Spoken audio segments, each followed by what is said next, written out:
من عباده للتعلم والتعليم وجعل العلم سبب النجاة والفوز بالزلفى عند الملك العظيم والصلاة والسلام على من أرسله الله هادى إلى الصراط المستقيم وعلى آله وصحبه الفائزين من صحبته واتباعه بالخلود في دار البقاء والنعيم. Alhamdulillah di sore hari ini kita bisa kembali berjumpa di kajian kitab Tanbihul Ghafilin karangan Al-Faqih Abul Laits As-Samarqandi rahimahullah ta'ala. Ini tentang babu hurmatil masajid, bab tentang kehormatan masjid. An Abi Hurairah radhiyallahu anhu an Nabi sallallahu alaihi wasallam annahu qala idza dakhala ahadukum al-masjida fala yajlisanna hatta yusalli rak'atain.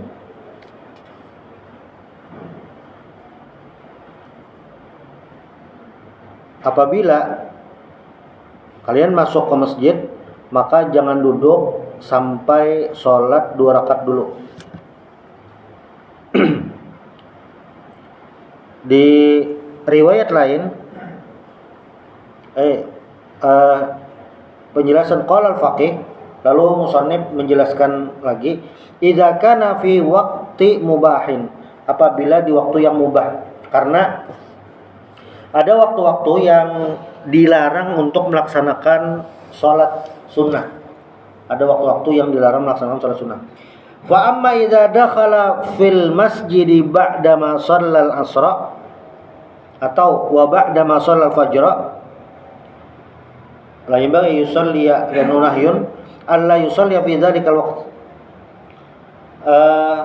Menurut penulis, apabila masuk masjidnya di waktu yang diharamkan untuk sholat sunnah, kayak atau seperti sesudah sholat asar, sesudah sholat subuh, nah maka tidak perlu sholat. Lalu apa? Walakinnahu yusabbihu wa yuhallil, tapi dia menggantinya dengan membaca tasbih dan membaca tahlil la ilaha illallah. Wa yusalli 'ala nabi sallallahu alaihi wasallam, dan berselawat kepada Nabi Muhammad sallallahu alaihi wasallam. Fayanalu fadlas salati wa adda haqqal masjid, maka dia mendapatkan keutamaan salat sunnah dan menunaikan hak masjid. Jadi hak masjid itu dihormati. Cara menghormati masjid adalah ketika masuk sholat tahiyatul masjid. Nah, ketika masuk masjidnya ini di waktu yang diharamkan, sudah sholat asar ataupun sesudah sholat subuh, nah ini diganti dengan membaca tasbih, tahlil, selawat kepada Nabi Muhammad sallallahu alaihi wasallam. Jadi yang dilarang ini sholat sunnah lah. Misalnya masuk masjid jam 5 mau sholat asar, ya itu tidak ada larangan.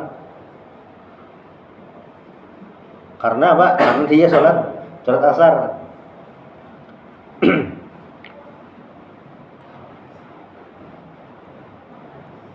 Di riwayat lain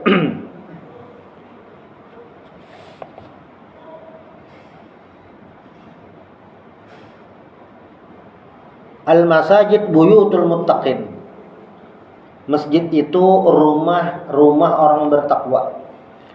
Wa qad daminallahu ta'ala liman kanat buyutuhum al-masajid birruh warrahah wal jawaz 'ala syarat wan najah minan nar ila ridwan rabbi tabaraka ta'ala.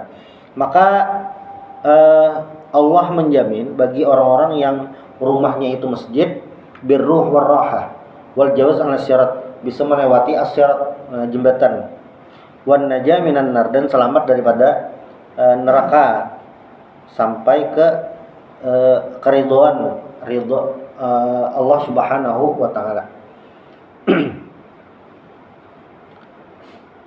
Lalu kata Al-Hakim bin Umair, kata beliau, kunu fid dunya adjafan, jadilah di dunia ini tamu. Wattakhadul masajida buyutan, dan jadikanlah masjid itu rumah. Nah, wa'awadu qulubakum ar-raqah waqtar tafakkur wal buka la takhtalifan nabikum al-lahwa. Nah, poinnya adalah wattakhadhu al-masajida buyutan. Jadi karena masjid itu buyutan, rumah. Makanya di riwayat lain itu disebutkan bahwa salah satu kelompok yang sab'atun yudhilluhumullahu fi dhillihi yawma la dhilla illa dhilluh. Salah satu kelompok yang mendapatkan kenaungan pada saat di mahsyar itu adalah orang-orang yang waqalbuhu mu'allaqun fil masjid. Hatinya bergantung kepada masjid, selalu tertaut kepada masjid, atau bisa juga dikatakan sholat. Nah, maka di sini terlihat pentingnya masjid. Dan kalau kita baca sirah Nabi Muhammad SAW, ketika Nabi baru sampai di Kuba, Nabi membangun masjid. Ketika tiba di Madinah, salah satu langkah awal yang Nabi lakukan untuk kota Madinah ini adalah membangun masjid. Dan itu sangat strategis yang Nabi lakukan. Kenapa? Karena di masjid ini Nabi bisa mengumpulkan para sahabat, menjadi pusat kegiatan semuanya itu di masjid. Maka kita menghormati masjid ini ya harus semaksimal mungkin. Cara paling sederhana menghormati masjid ini kan bab hormatil masjid. Cara paling sederhana adalah mengisi masjid untuk sholat 5 waktu. Itu paling sederhana. Kalau di lingkungan kita ada masjid, musola, langgar, nah menghormati buyutullah, rumah Allah ini adalah caranya dengan mengisi sholat jamaah. Itu jelas dah. Kenapa? Dengan mengisi sholat berjamaah di masjid atau di langgar, itu bagian daripada syiar. Jadi ketika di lingkungan kita ada langgar, agak jauh sedikit ada masjid. Secara kuantitas jelas jamaah masjid lebih banyak daripada di langgar, karena masjid lebih luas, itu jelas dah. Tetapi ketika jamaah di langgar ini orangnya tidak terlalu banyak dan kita ikut andil meramaikan langgar itu, ada nilai positif dibandingkan masjid yang posisinya agak jauh. Apa itu? Syiar, menghidupkan rumah Allah SWT itu. Apalagi yang agak kosongnya ini masjid. Makanya membangun masjid itu standarnya ada, izinnya ada, standarnya itu ada. Salah satunya tidak berdekatan karena selain jamaah tidak terpecah, agar bisa dimaksimalkan untuk kegiatan. Nah, karena kalau terlalu dekat ya bisa berbagi jamaahnya orang. Cuma yang jelas ketika seseorang itu memang niat untuk hormatul masajid, menghormati masjid, maka selalu ada jalan untuk menjadikan masjid ini sebuah tempat yang terhormat. Itu jangan sampai ketika tiba waktu sholat tidak ada yang azan di masjid tadi. Itu menandakan betapa kosongnya masjid, betapa tidak makmurnya sebuah langgar masjid seperti itu. Makanya kata Al-Hakim bin Umair tadi, wattakhadul masajida buyutan. Jadi kalau masjid itu rumah, ini sebuah ungkapan bagaimana masjid itu memiliki posisi penting. Dan jadi ada yang dalam pembahasan sejarah, kerajaan-kerajaan Islam di Indonesia itu istana, alun-alun ada masjid yang mungkin masih terlihat itu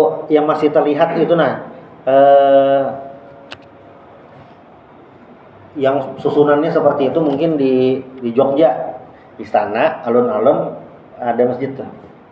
Nah, mungkin di daerah lain ya tidak pas seperti itu karena ada istananya sudah tidak ada lagi atau jadi kantor gubernur. Tapi secara umum posisi masjid itu di situ strategis itu, karena itu bagian daripada persatuan masyarakat di sana. Dan ketika Nabi Muhammad membangun masjid dan dekat masjid itu ada pasar, itu bukan sekedar membangun biasa aktivitas ekonomi, bukan, tapi ada langkah strategis di sana. Karena kan sebelumnya itu pasar sudah ada, tapi pasar Yahudi. Nah, maka Nabi membangun lagi yang sesuai standar umat Islam, maka bangun lagi pasar, dan itu berdekatan dengan masjid.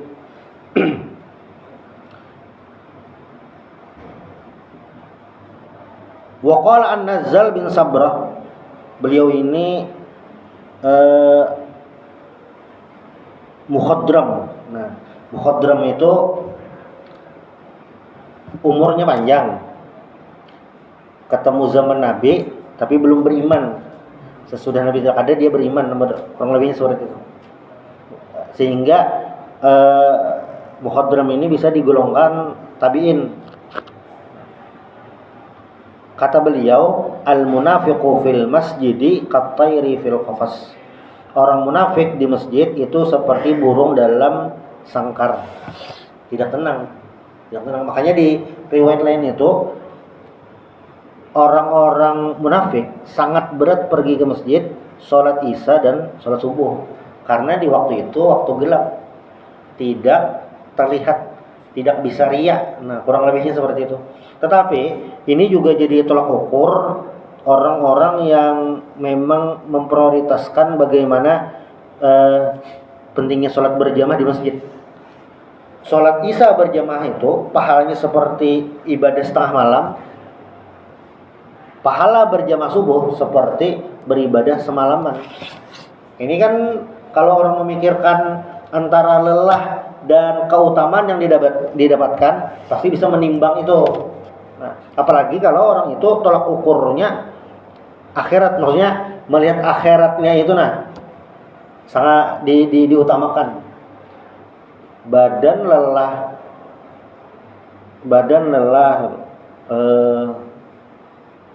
pas malam sholat isya, wah ini sulit, ini tenaga sudah terproses untuk bekerja seharian. Tapi ketika tahu bagaimana fadilah sholat isya itu dan salah satunya ditolak ukur, wah jadi semangat, sama kayak sholat subuh.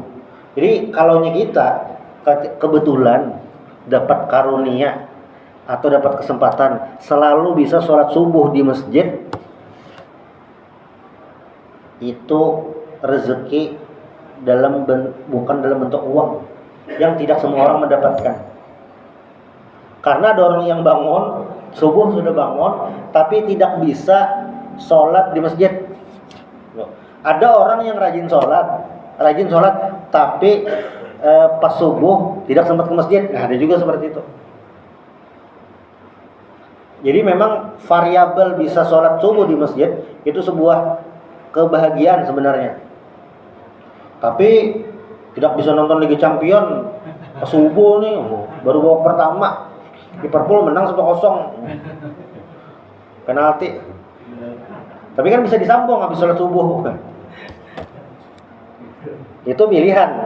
Nah, itu pilihan. Pilihan apa? Ya pilihan kita. Yang mana tuh? Yang mana prioritas? Jadi sebagai seorang muslim itu sebenarnya tidak ragu dan tidak bingung apa yang menjadi prioritas. Walaupun ini jangan disalahpahami, tidak mementingkan dunia. Jadi kalau kita baca di hadis, kalau di Arba'in Nawawi itu hadisnya nomor 2, yang malaikat Jibril datang lalu bertanya kepada Rasulullah, mal iman, mal Islam, mal ihsan. Nah, ihsan itu sebenarnya kalau diterjemahkan bukan berbuat baik ya, tapi yang paling pas itu adalah profesional di bidangnya. Makanya ketika berbicara tentang menyembelih, fahsinul qitlah itu, ketika menyembelih itu harus profesional benar-benar. Jadi pisaunya harus ditajamkan sesuai maksimal. Nah, ini kan kalau kita hubungkan dengan menghormati masjid dan ibadah, artinya ada keseimbangan antara dunia dan akhirat. Pengurus masjid inilah, kalau ilmu dunianya kurang, masjidnya pasti kurang makmur. Maksudnya apa? Karena kan mengelola masjid itu ada manajerial, bukan sekadar datang sholat jamaah, tidak, tapi ada manajerial. Jadi ada kisah kawan cuma bukan masalah itu, cuma yang jelas manajemen itu. Ini karena manajemen itu tidak melihat umur. tidak mengatur umur, bisa mengatur bagus ya. Nah, itu adalah bagian daripada menghormati masjid, hurmatul masajid.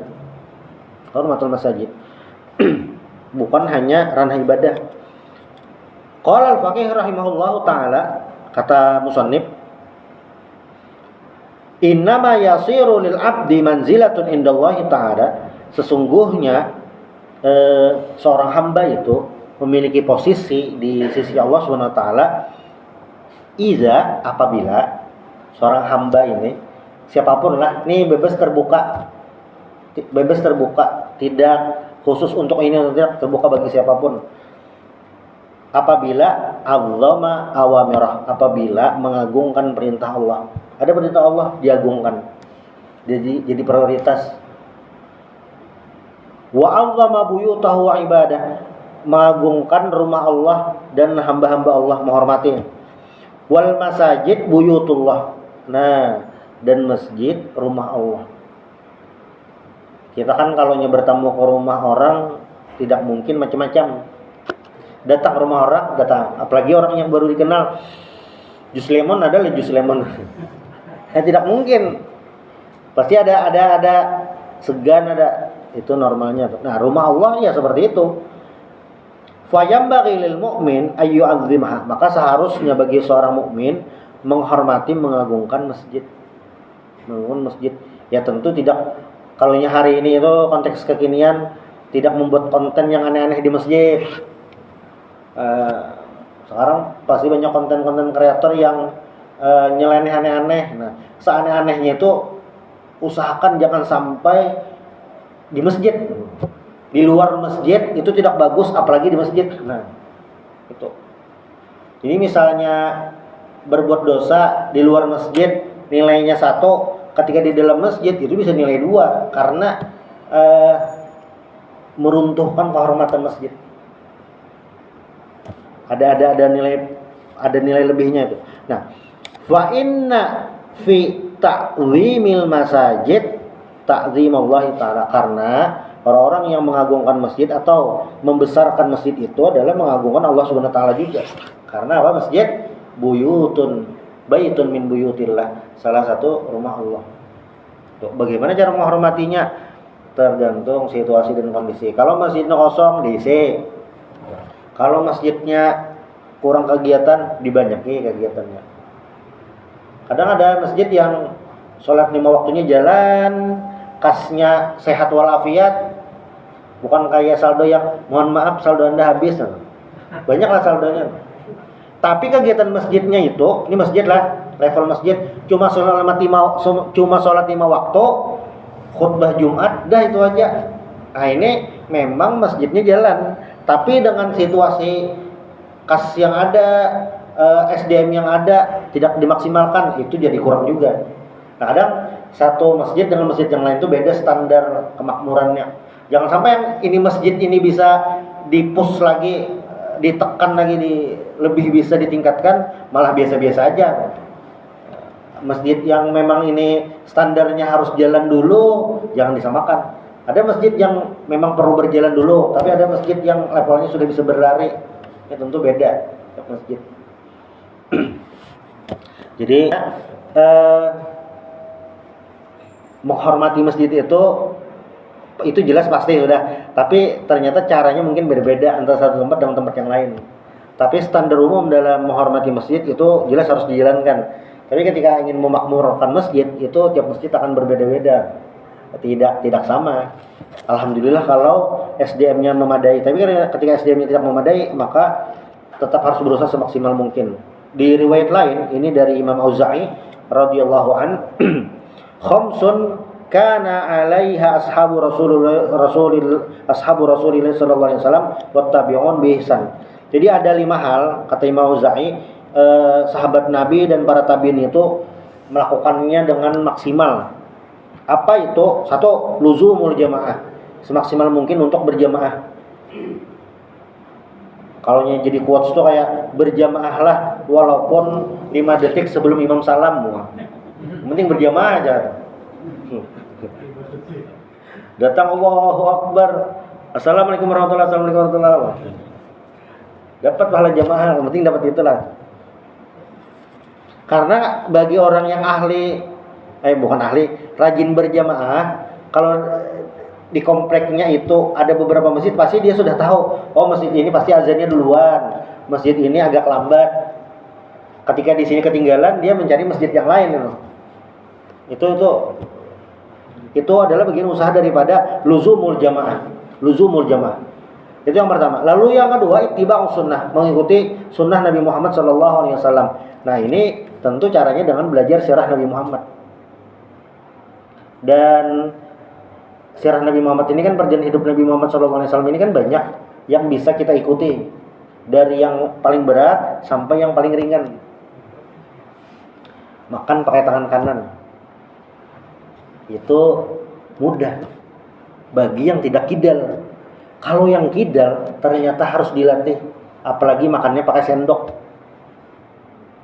Kidal makan pakai tangan kanan mungkin bisa, tapi ketika makan pakai tangan kanan pakai sendok mungkin agak kesulitan kalau tidak dilatih dari kecil. Sunnah Nabi sederhana, ternyata bagi sebagian orang berat.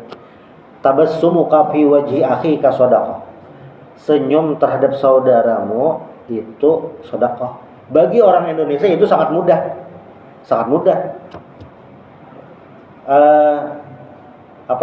Ramah tamah Indonesia itu mudah. Tapi bagi negara-negara tertentu, daerah-daerah tertentu, senyum itu sulit. Karena situasi dan kondisi. Nah, ittiba'us sunnah, banyak itu bab-babnya.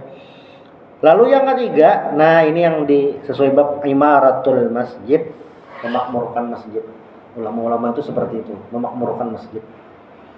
Lalu tilawatul Quran dan al-jihad fi sabilillah, jihad di jalan Allah Subhanahu wa taala. Jadi ada yang menarik di perjalanan dakwah Nabi itu, sebelum Fathu Makkah ada namanya Ghazwatul Tabuk, perang Tabuk. Nah, di perang Tabuk ini, jadi setelah perang Tabuk itu turun surah Taubah. Nah, di Ghazwatul Tabuk ini kelihatan yang mana benar-benar beriman, mana orang-orang munafik.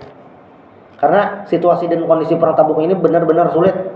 Lagi musim panen kurma itu musim panas.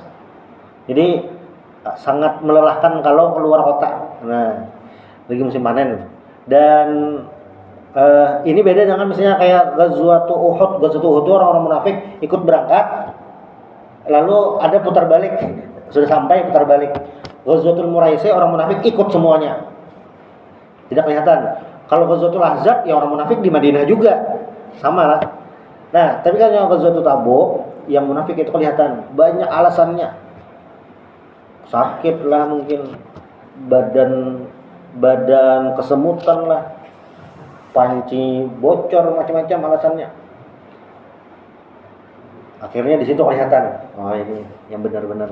Dan orang-orang miskin yang ingin ikut berangkat itu menangis. Kenapa? Karena mereka tidak ada uang untuk ikut jihad fisabilillah. Nah, ini yang dalam Al-Qur'an itu diabadikan, mereka orang-orang yang dapat uzur.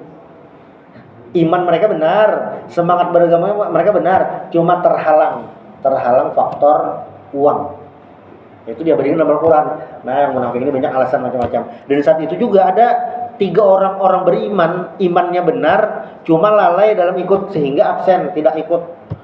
Asik-asik panen kurma, Rasulullah berangkat nanti aja sampai Rasulullah pulang. Akhirnya 3 orang ini dapat sanksi dari Allah Taala, tidak boleh ditemani, tidak boleh berbicara kepada mereka kurang lebih 50 hari. Dan akhirnya kan diampuni Allah Taala, taubatnya diterima. Itu jihad fi sabilillah. Nah, ini dilakukan para sahabat, para tabi'in, bagaimana mereka menjunjung perintah Allah Subhanahu wa taala. Dan yang terakhir kata Hasan